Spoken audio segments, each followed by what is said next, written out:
Hello বন্ধুরা, সবাইকে অবকাশ চ্যানেলে স্বাগত। আজকের দিনটা হচ্ছে শনিবার।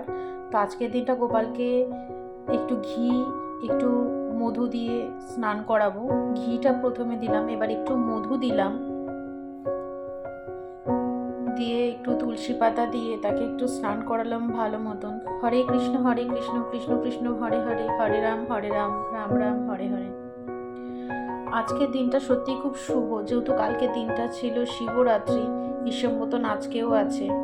একটু স্নান করানোর পর তো একটু গোলাপ জলও দিলাম, যেহেতু গোপাল ঠাকুরের তো গোপাল মহারাজের গোলাপটা খুবই পছন্দ, সুগন্ধে তো আরও পছন্দ। এটা একটু দিয়ে মুড়ে দিয়েছি ব্ল্যাঙ্কেট দিয়ে।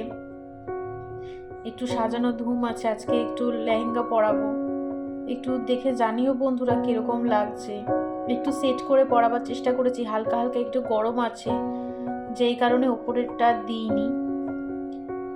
একটু ঘিয়ের প্রদীপ দিয়েছি আজকে বন্ধুরা। সবাই একটু জানিও কার কার বাড়িতে গোপাল আছে। আর ভোগে তো গোপাল ঠাকুরের ভোগে তো অবশ্যই তুলসীটা লাগে।